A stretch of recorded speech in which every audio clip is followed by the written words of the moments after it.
Welcome to Fireside Giants. My name is Alex with my co-host here, Anthony Rivardo. And as you know, a little bit of the All-22 film came out yesterday. So we're going to take a look at some Giants plays here, some specific ones to give you an idea of what we saw, some bad plays, a couple of good plays. Jason Garrett's scheme, a lot of criticism going around about Jason Garrett's scheme for good reason. He had a couple of decent concepts, but also a couple of really, really bad concepts. And we want to talk about that. Of course, to be expected, this offense is still getting kind of underneath themselves. They're trying to get things going, trying to add different elements on a week-by-week basis. But my biggest concern really is that we kind of treated week one as a preseason game. We treated it like we're experimenting with things still. And, there's a couple of route concepts that really confuse me. I don't know why some receivers are in these locations that are way too close to each other. There was a red zone scenario where the Giants didn't do much to really execute and give themselves some room to work with. But we want to break some of this down for you, give you some insight into what we're seeing, and hopefully they will improve as the year goes along. But just to give you guys a quick update on some injury news, heading into Washington against Washington on Thursday, we have Evan Ingram out with a knee injury. We have Cam Brown out with a hamstring injury. We have Shane Lemieux out with a knee injury, and Saquon Barkley questionable with a knee injury. I expect Saquon to play. They just have him on the injury report, for a good reason. He's still rehabilitating from that knee injury. Of course, the torn ACL, MCL, and partially torn meniscus. But he came away last game unscathed. He said he was happy about that. And he's expected to take another step forward this upcoming week against Washington. But Anthony, before we dive into some of these clips and some of this film here, how you doing tonight, my friend? I'm doing really good. I have felt moments of frustration, moments of excitement, happy and disappointed while watching this film. There's some things to like. There's some things to hate. Ultimately, we're all very down on Jason Garrett and the Giants offensive scheme. There's one or two concepts in here, though, that we're going to like. But my main takeaway from this is the Giants faced a lot of cover one against the Denver Broncos. They were running cover one constantly. Pretty much every play that we show on this, the Broncos are running cover one. And that's telling because when a team is lining up against you, playing just straight cover one every play, that means they feel like they have the corners to man up against your wide receivers, and they're not all that intimidated by your receiving core. So I'm curious to see as we review this past week and then preview, go ahead and look maybe to Thursday night against Washington football team. That's a team that loves to run a lot of cover two zone. So will they maybe adjust their game plan over to cover one? The Giants clearly had some trouble with it, only scored 7 real points and then 6 points at the end at garbage time. So is that maybe an adjustment? Is this going to be a pattern? Are the Giants going to struggle against cover one for the entirety of the year? Or is that just week one? Denver came in with a good game plan and they got the better of the Giants. We'll see. So looking ahead to week 2 against Washington football team, keep an eye on what coverage that Washington likes to run. They do like their cover 2 zones, the Tampa 2 defense. But let's see if they maybe make an adjustment after reviewing the film from week 1 versus the Denver Broncos. Yeah, Washington allowed over 400 all-purpose yards to the Los Angeles Chargers. So they do have some weaknesses. There are ways to exploit them. There are pockets in their zone coverage that you can beat. And I think we're going to see Kenny Golladay expose that. I think we're going to see Sterling Shepard expose that. They don't give up a lot of explosive plays. Daniel Jones only attempted 2 plays, 20-plus yards downfield against Denver. Expect to see a lot more of the same. The big thing against Washington is getting the running game going. That will be the priority. You have to get the running game going if you want to open up the passing game. So Saquon Barkley has to do better. Devontae Booker has to do better. The Giants need more time of possession ultimately. They were beat 35 minutes to 25 minutes against Denver. So that number needs to become more even. If not, they need to win that by a significant margin if they want to win this game. But let's jump into the film here, Anthony. As we go through this, you're going to really recognize a familiar trend here. Anthony points it out. He puts a lot of effort into making the graphics that go along with these plays. So, check those out. Great work by him. To give you a really good insight into what we're seeing before the play actually happens. And you're going to see that Denver runs a lot of cover one. And familiarly, this is exactly what a lot of defenses ran against us last year. And why do they do that? Because they do not trust Daniel Jones and they don't trust our receivers to actually maximize their capabilities. Now, when you're playing cover one, you're blitzing more guys. You're playing a lot more against the run. You're forcing Daniel Jones to win with his arm. You're forcing the receivers to win with their route running and Jason Garrett to win with his schematics. None of them do that. They all fail miserably for the most part. And that's kind of what stands out here. You're going to see some of these route concepts, some good, most bad.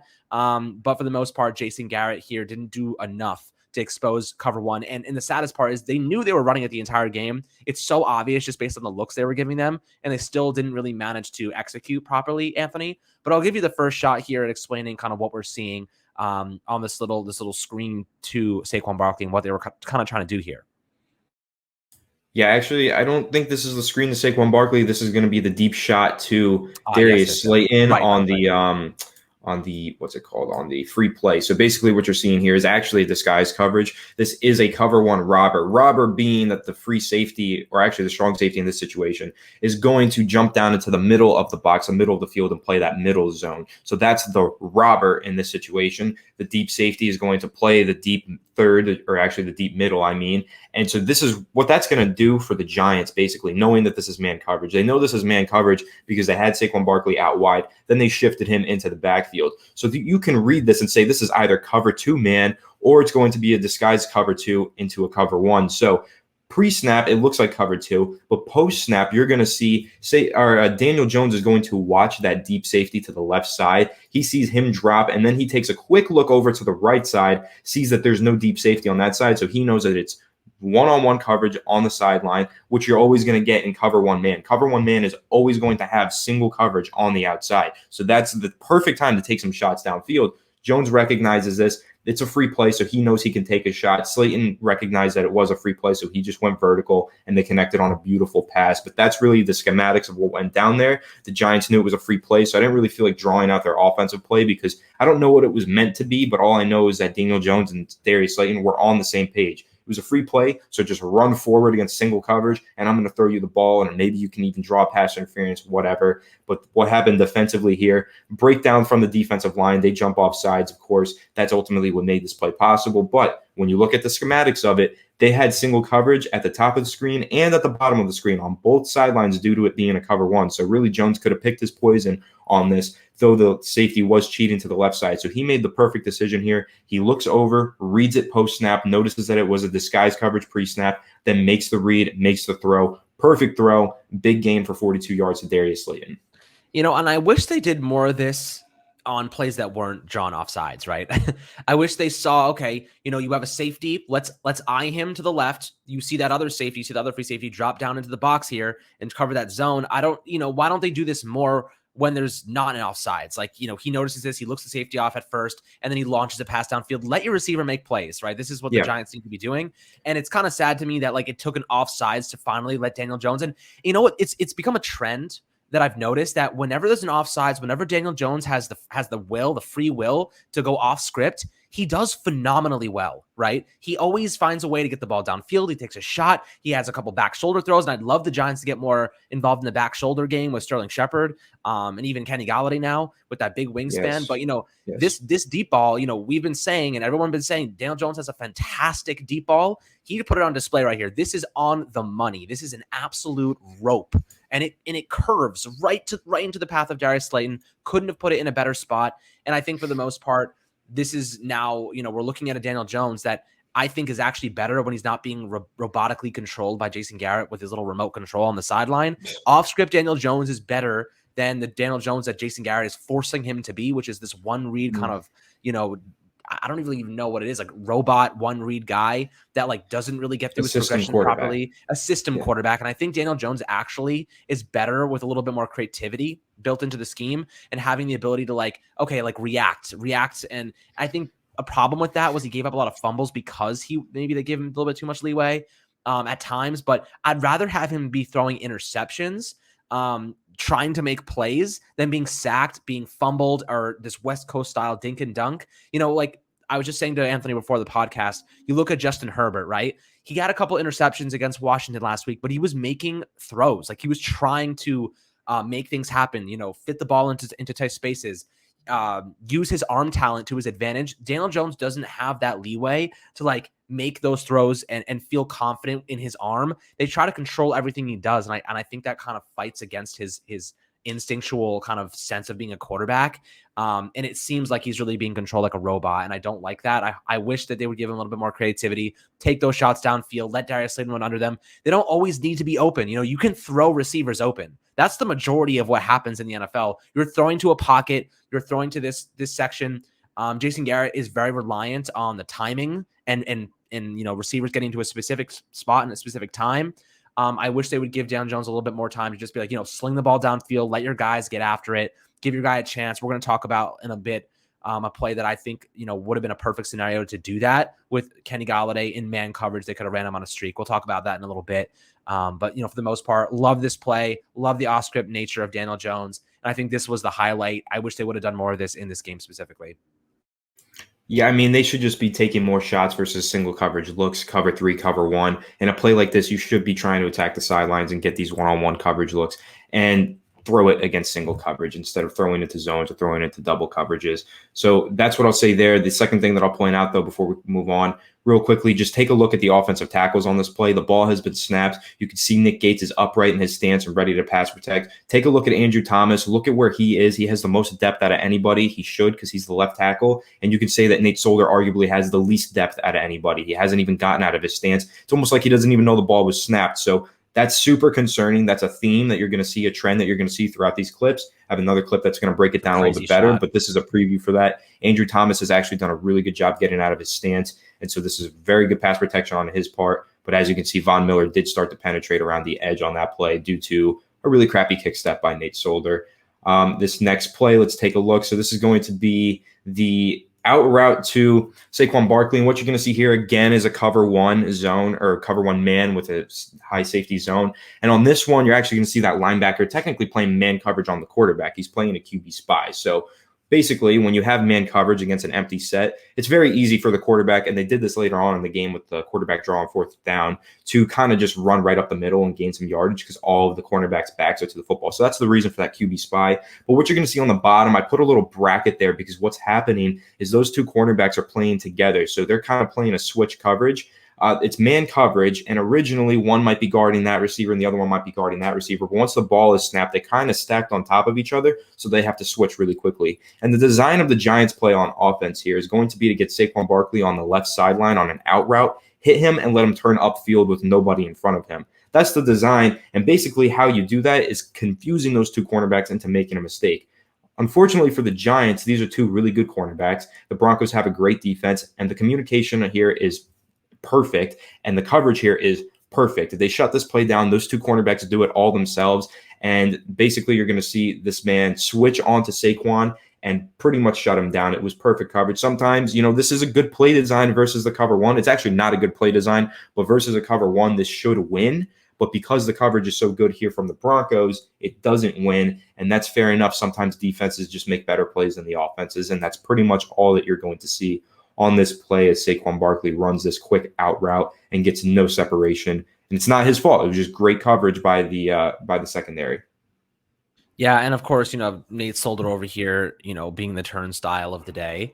Looks like Bambi's legs get crossed so hard. And honestly, I want to go back to the beginning here and kind of tell you what did I go too far?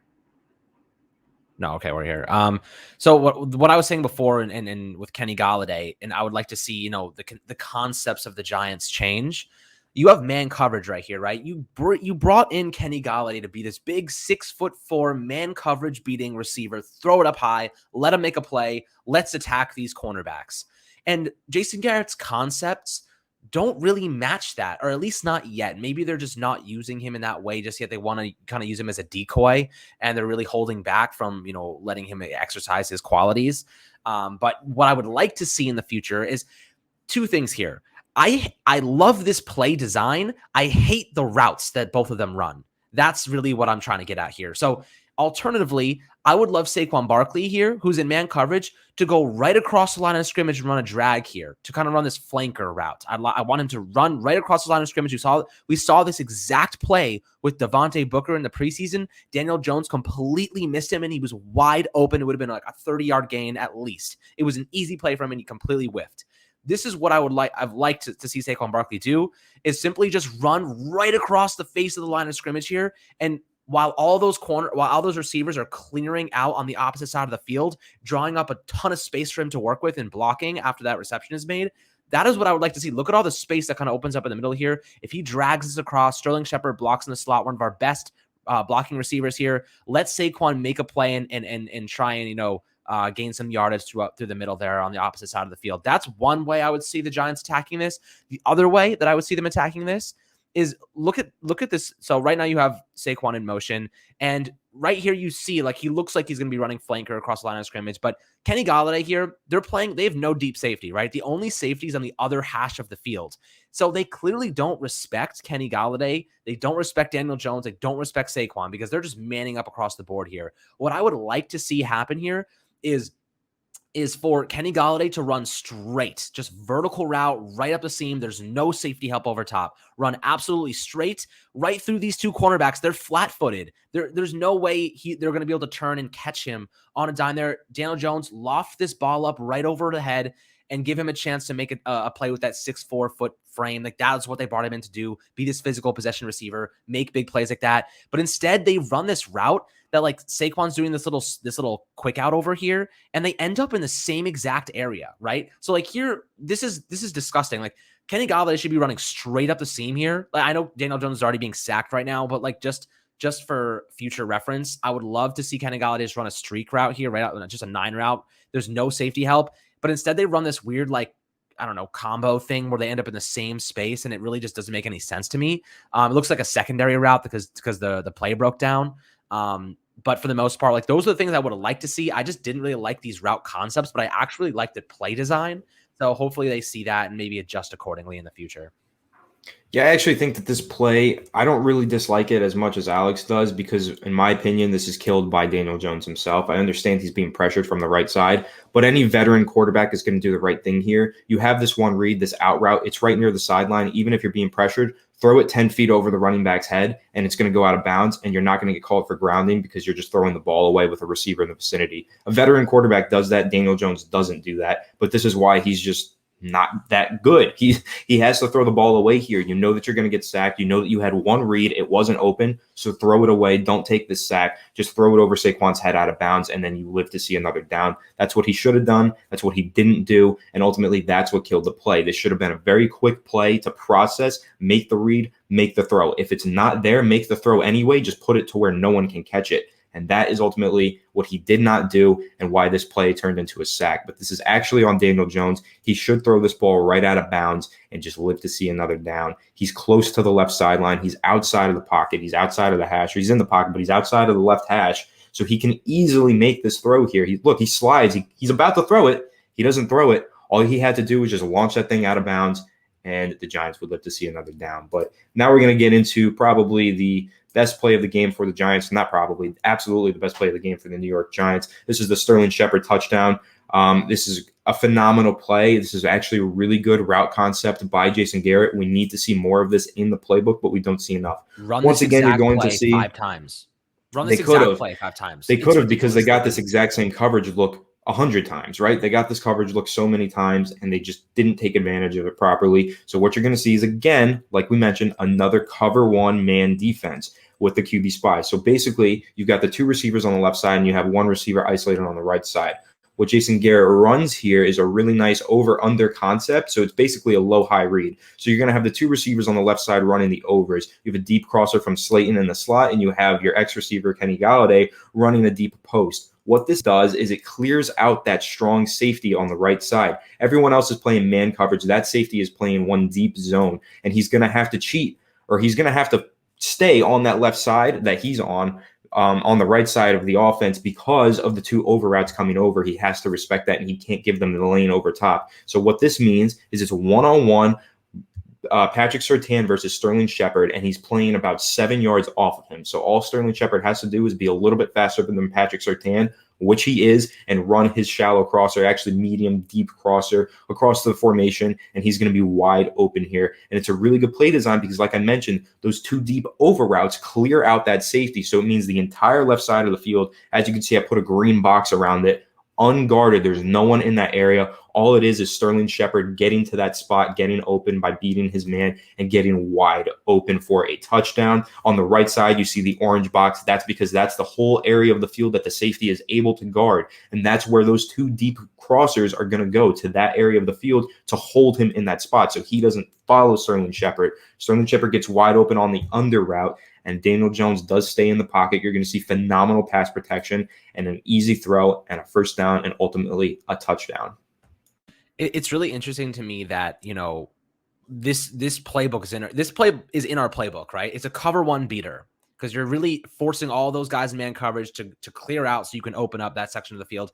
Why is it that we don't have more plays like this when you know the coverage, right? A lot of our coverages, a lot of our plays rather in the last game just didn't make sense for the type of coverage that Denver was playing. They were, spread the offense out. That's what I really liked about this play, is that they have two receivers spread out on the other side. They're crossing them deep over the middle of the field, and then you have the crosser from Sterling Shepard in the slot. And that's what I really wanted to see from the Giants more, is just spread the offense out, use all this space, and they do it really well in this play specifically. And Sterling Shepard just makes a phenomenal play here. I'm going to start him in my flex and fantasy this week because I feel pretty good that he's kind of Daniel Jones's security blanket. Of course, I wouldn't recommend anyone starting anyone from the Giants offense, but if there's anyone that's going to be good, it's going to be Sterling Shepard this year. I think he's going to have a career season, so I'm pretty excited about him. So I'm definitely going to give him a go, but I really love this play. I thought Daniel Jones threw a nice ball here. He gets it on a rope, fast, right to Sterling Shepard's hands, makes a nice grab, and then he's up the field already, making a play here. I just don't really understand why the Giants and Jason Garrett don't run this play multiple times, flip-flop the sides. They're getting this look a lot. If anything, maybe you run the same play, but Sterling Shepard runs a different route. Maybe he runs a whip route on one of them to try and confuse the opposing cornerback. He's like, oh, I know what he's doing. He's going to run a crosser, but instead, you know what? He runs a whip route, goes to the outside, and bursts up the sideline. You can do different things. That's what the Patriots do a lot when Tom Brady was there. They would have the same exact looks, but the receivers would run different routes. So like the cornerback's like, oh, I know what he's going to do. He's going to run a slant, but actually he's just going to run in and up. And then the cornerback's totally caught off guard. So hopefully, they kind of see this, that teams are like, okay, they're starting to recognize, Sterling Shepard's going to run a crosser here. Let's actually use him on a whip route. And, we'll use him on a slide route across the line of scrimmage. We'll do different things with him.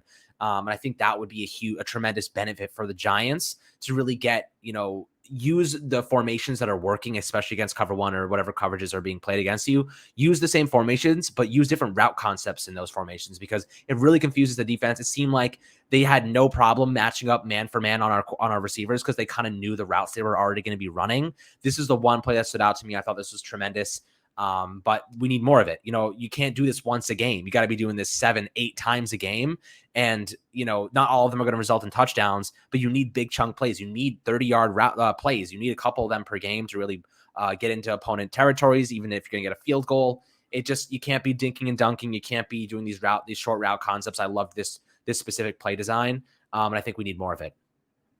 Yeah, absolutely. And another thing that you'll notice here is perfect offensive line play from pretty much everyone across the board. Even Nate Solder picks up a really nice stunt there. Have to give credit where it's due. We have a lot of criticism to hand out to Solder, but he does a phenomenal job here. The running back, Devontae Booker, does chip on the edge rusher, totally knocks him on his ass and causes a mini earthquake. Pretty awesome stuff there. Great chip block. And then, of course, Nick Gates also goes in there and pancakes a guy. So perfect offensive line play, sets up a clean pocket for Daniel Jones, a good throw, and an easy touchdown reception for Sterling Shepard.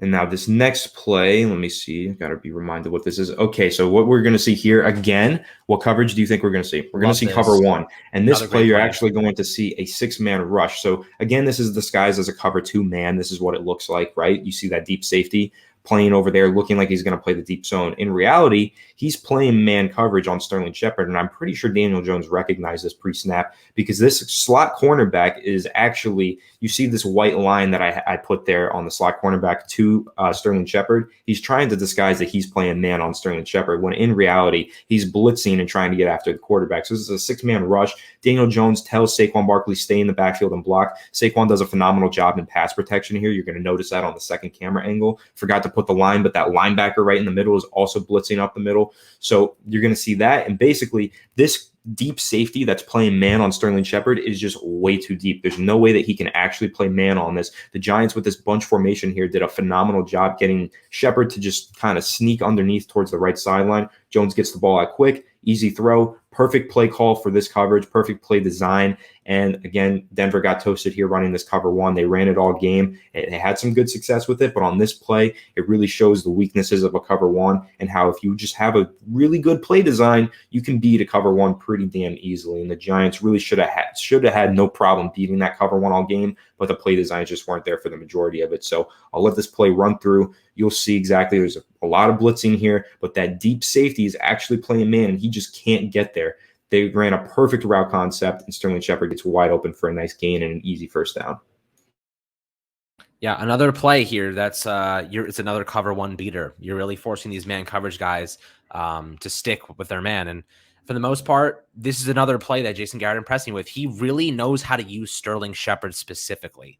And maybe that's a product of just having the experience with him, having a year of working with him. But all of the positive plays that I saw for the most part, Sterling Shepard was a big part of it. Pre-snap motion, trying to figure out, who's blitzing here, who's on man coverage on Sterling.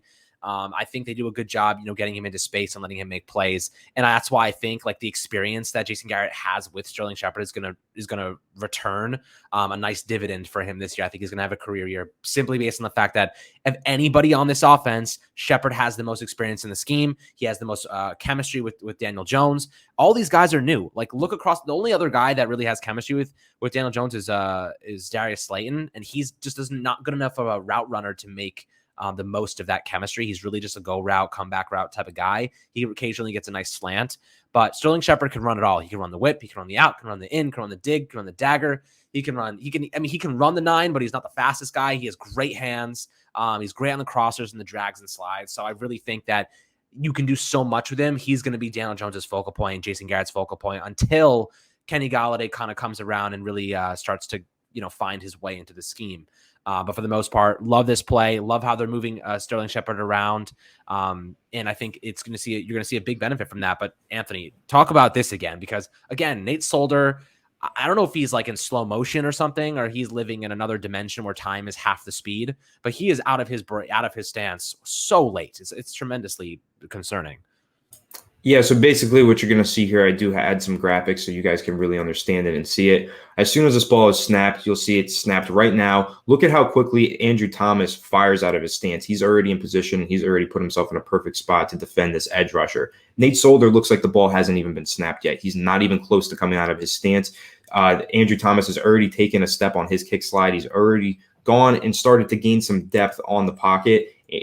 Like I said, Nate Solder has not even started doing that. He's literally standing there like it's still pre-snap. As you can see, Von Miller on the right side is already beginning his rush, and Nate Solder hasn't even began blocking. So clear and obvious problem. And then as it goes forward a little bit, you're going to see on this next graphic the difference in depth that Andrew Thomas has versus Nate Solder. So if you see Andrew Thomas's back foot, his anchor foot, it has a yard of extra depth compared to where Nate Solder is. So that means Andrew Thomas is completely in front of his edge rusher. He has his assignment locked down, and he is able to mirror this player and get in front of him and really just kind of stay in front of him and block him well. Nate Solder is now playing catch up from behind. He's trying to play recover and ride this edge rusher's hip, which is the last thing you ever want to do as an offensive tackle. So if you see where his back foot is, his anchor foot, it's a full yard ahead of where Andrew Thomas's back foot is. It's actually in line with where his front foot is. So that really just tells you everything you need to know about how poor Nate Solder was in pass protection on Sunday, how much of a liability he was, and how plays like this, where he just can't get out of his stance, are absolutely killing plays and killing drives. No, it didn't kill this play, but if you go look through the film, you're going to find plays where it did kill a drive or kill a single play. I mean, you can just see the angle that he has compared to the angle that Andrew Thomas has. Andrew Thomas is fully in front of that guy, ready to block him. Nate Solder is behind him. He has to now play catch up, ride his hip, and hopefully try and turn him. It's not going to work 9 times out of 10. You have to get lucky. You have to try and push them past the pocket, and even that can cause trouble if the quarterback has to slide a specific way and doesn't know that you're pushing that lineman to a specific spot. So again, great job by Andrew Thomas. This is something that he struggled with last year. His kick step was really struggling. He was slow out of his stance last year. I think a lot of that had to do with his injured ankle. But right now, this first game of the season, he looked so improved in that category. His technique is eons better than where it was last year. A play like this really demonstrates that, how quickly he's getting out of his stance, how much depth he's gaining at the beginning of a rep. He's doing a phenomenal job. And then you look at Nate Solder, you're saying, you've been in the league for how long?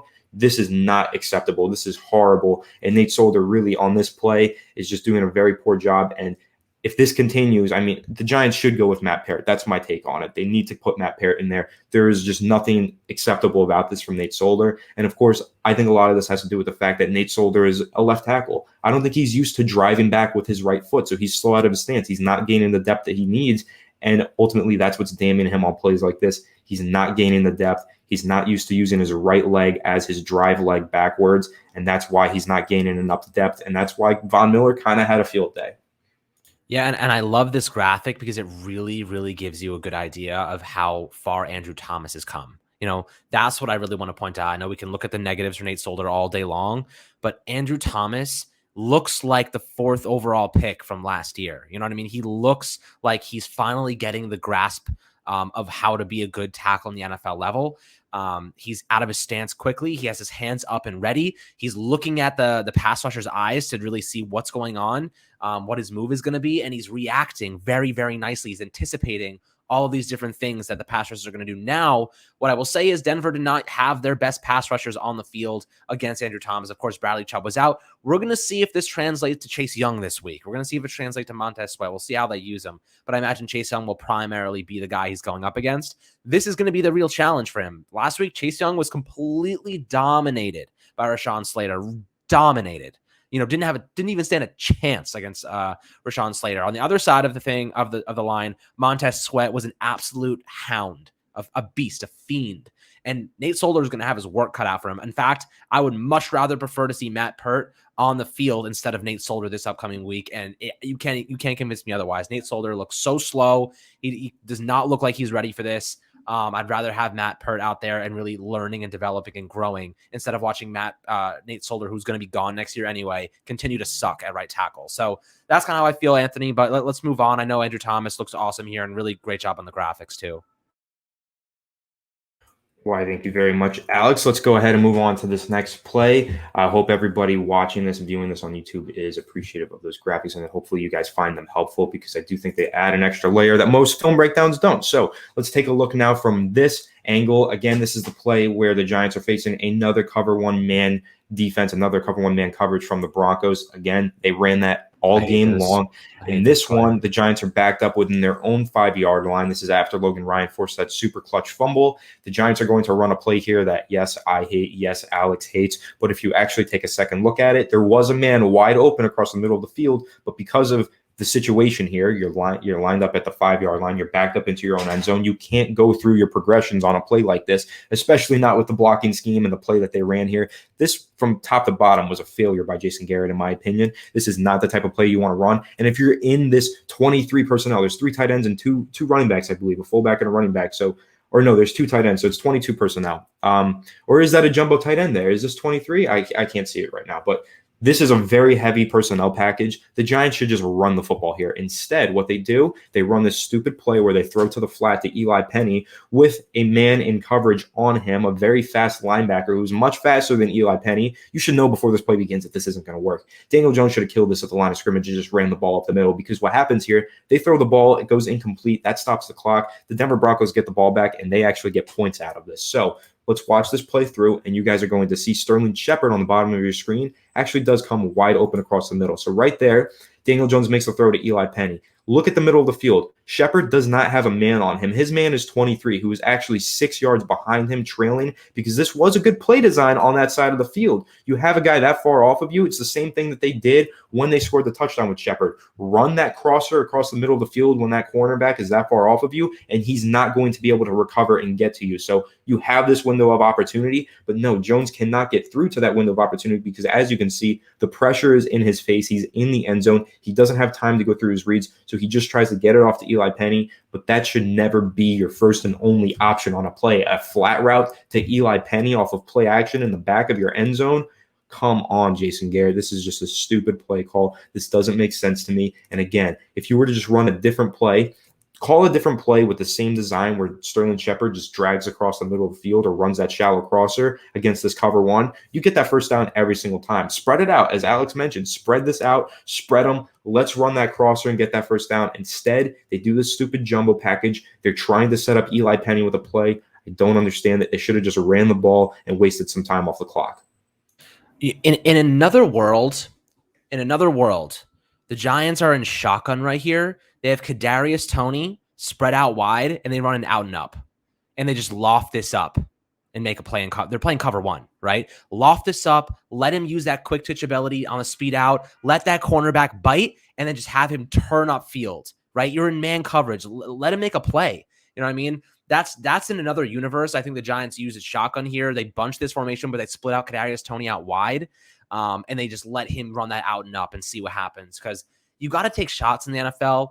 Honestly, if you're going to score 7 points a game, you might as well be taking shots on your own 5-yard line. You know what I mean? Like at a certain time, you have to decide, all right, we might as well go for it. You know, we're not scoring points here. Let's be a little bit more aggressive, especially because nobody's expecting it, right? There is no defense in the NFL that's looking at this Giants team on their own 5-yard line saying they're going to do anything aside from throw a quick out to Elijah Penny, who's in the fullback formation.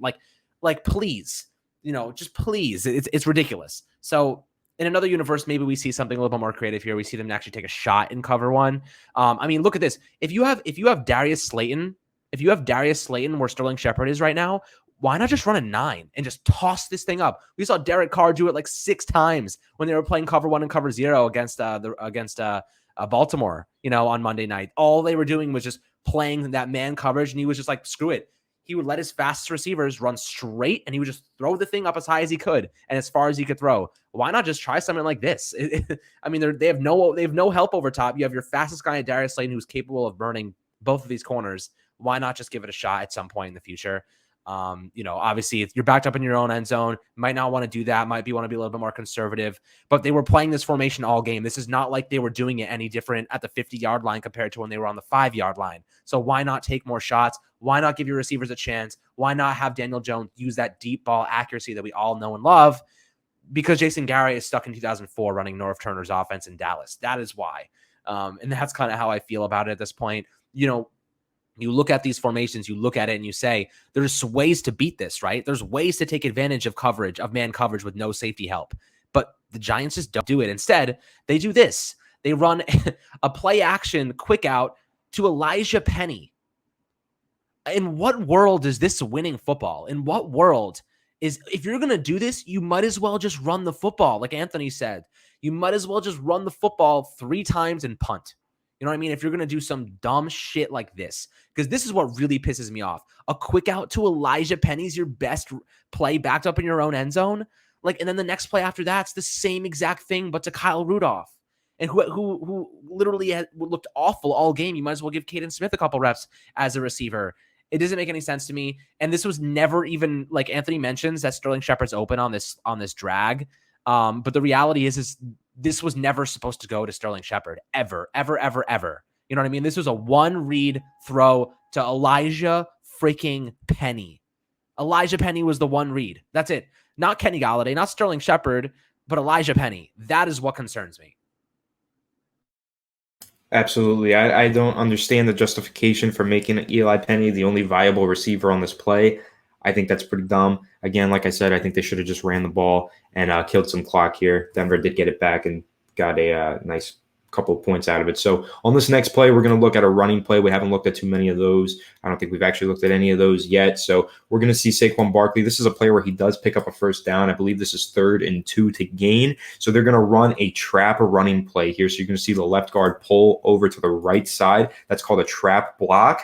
When you let the right or the edge rusher on the right side just come through and penetrate, and then you trap him with that left guard pulling. This actually does work really well, and something that I want to highlight here. Let's move over to the second camera angle so you can see this better. This is Ben Bredeson. This is not Shane Lemieux. Ben Bredeson throws a very good block here. No, he doesn't drive the edge rusher backwards. Don't expect him to. It's a very good edge rusher. I believe that's Von Miller, but he does his job. He seals the edge, and he creates a little hole for Saquon to get through.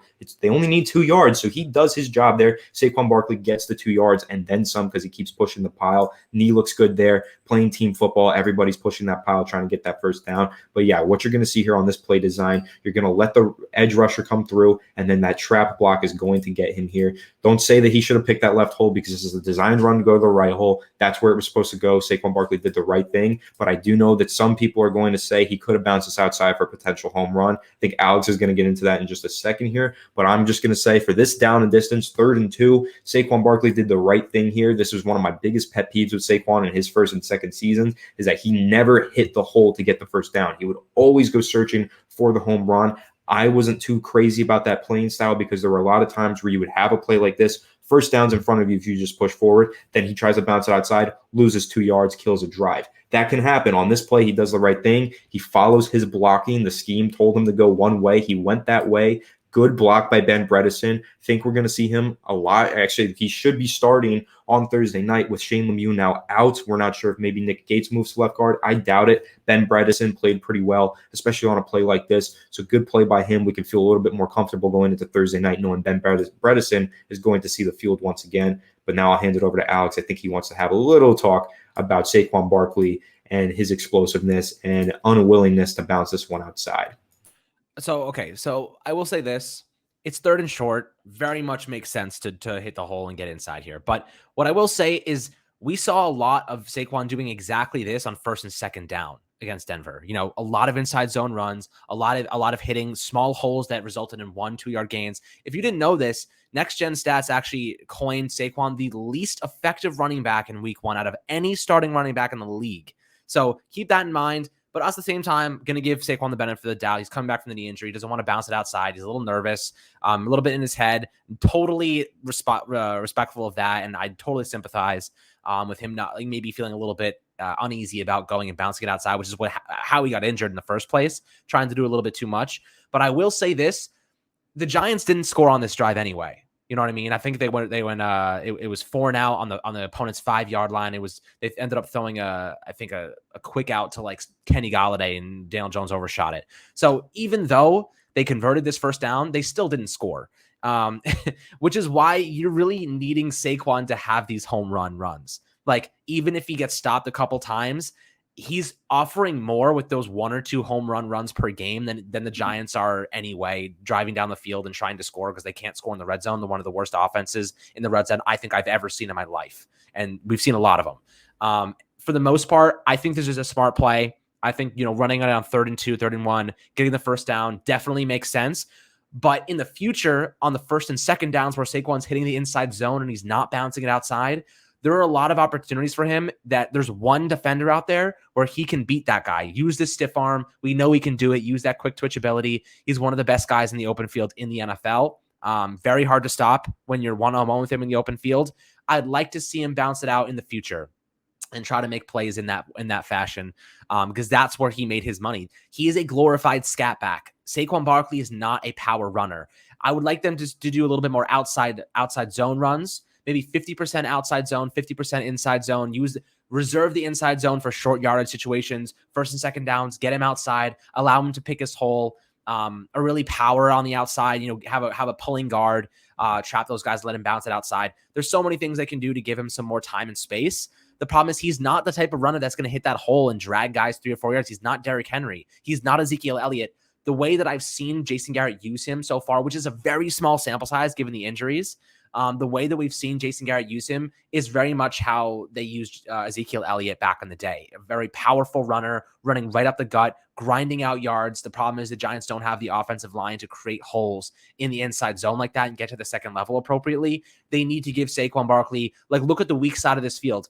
Preferably, they have Saquon on the other side. They give them the weak side of this field, and they give him all this space to work with and make a play. That's how I see Saquon really maximizing his strength, using the entire portion of that field to really, exploit his vision and give him some more options to pick from, because those small holes, he's not the type of runner that's going to break those through and carry guys. But I do agree with you, though. 3rd down, get the first down in this scenario. Of course, that's smart football there. But in other scenarios where, he's running inside zone, he's not breaking it outside, I'd like to hopefully eventually see him do that. And hopefully it's just because of the knee that he's kind of reserved in that way.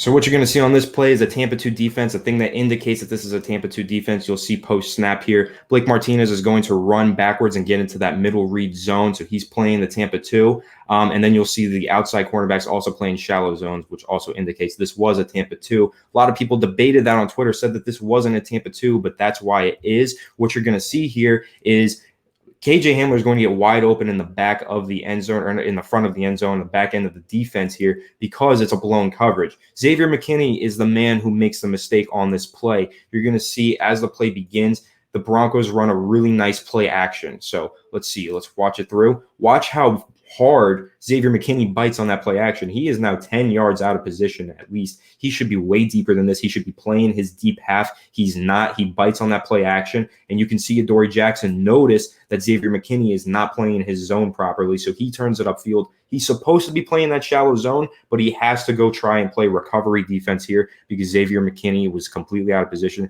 This is a busted coverage. This should have been a touchdown.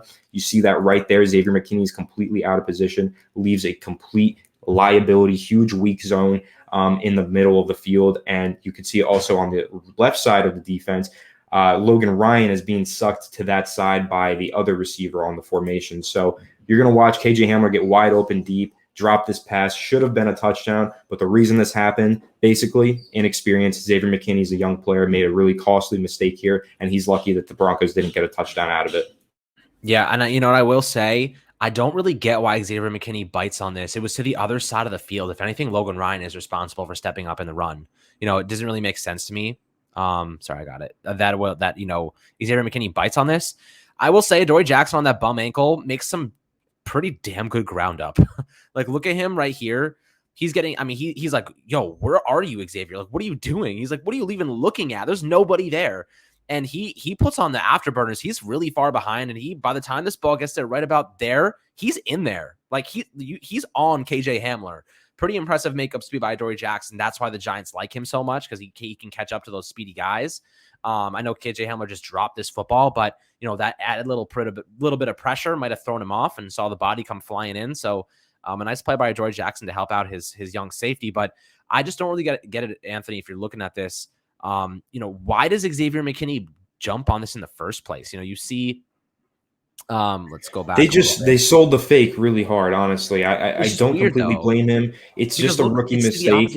You got to remember he's basically a rookie. He didn't play much in his rookie season. And Azeez Ojulari made the exact same mistake. You're going to see him playing the right edge rusher position. He is supposed to play a flat zone. He completely bites on this, starts going up and playing the run support. He actually almost goes for the running back and tries to tackle him. No, he should be dropping back in zone. So should Xavier McKinney. McKinney just, honestly, he got tunnel vision, and that happens sometimes. He just got sucked in by the play action. The Broncos really drew together a really good play. I wish that the Giants had shot plays in their playbook just like this one, because this is a perfect shot play. But ultimately, they don't. The Broncos do. They sucked in a young safety that doesn't really have the comfortability to play this position properly, and they almost had a big play out of it. Giants got lucky again, but Xavier McKinney got to be smarter, got to be better. Can't get sucked into the play action like that. You got to keep your head on a swivel and not get tunnel vision trying to make a play in the backfield. Yeah, I think he'll iron this out. It just confused. I get Azeez Ojulari biting on this because he's actually on the play side, but Xavier McKinney is on the other side of the field where this play is not even going towards, which is why it's really interesting to see. Maybe he thought it would be a counter that would be coming towards him, so definitely possible. But yeah, basically just inexperience. You know, I noted that on Twitter when I posted it. Some people thought it was Adoree Jackson. It's pretty clear and obvious to me that Xavier McKinney bit on this and he was not supposed to.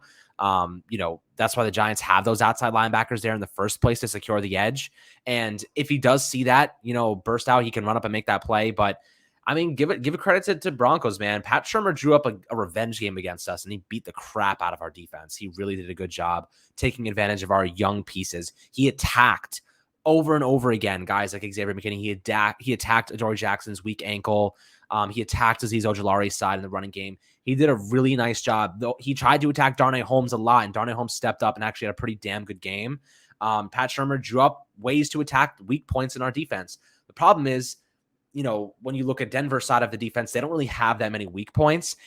They should have been running it to Andrew Thomas's side all game long. And I think that was a big problem that the Giants kind of had, is that the running game never really got established. They tried to get tried to get it towards Will Hernandez and Nate Solder's side, did not go so well. You had Brent Bredesen, Shane Lemieux going in and out, just not a lot of consistency. So I think moving forward, we'll see a little bit more continuity, a little bit more consistency, and hopefully, that offense will take a step forward. But for the defense's sake, these mistakes don't happen twice with Patrick Graham's defense for the most part. He will get these ironed out. These guys are really, really good. I'm not going to say it won't happen again, but for the most part, I trust him to correct these problems, and his defense is going to get better as the season progresses, barring any injury, of course. But I think that we won't see these same mistakes, especially against Heineke. Absolutely, and I think that pretty much wraps it up. Really good breakdown right there. We did a whole lot. 50 minutes went quite a while, so we saw a lot of things from the Giants offense that we didn't like, saw a couple things that we do. And of course, there's definitely plenty for the Giants defense to iron out as well. Let's not forget they let up 27 points on Sunday, but I'm looking forward to the Thursday night matchup against the Washington football team, and I'm excited to break down that film once we get it as well. Absolutely, my friends. But make sure to subscribe below on Apple, Spotify, and YouTube. As always, we'll be covering everything, from the game tomorrow. Of course, I will be live tweeting the highlights, live tweeting the game.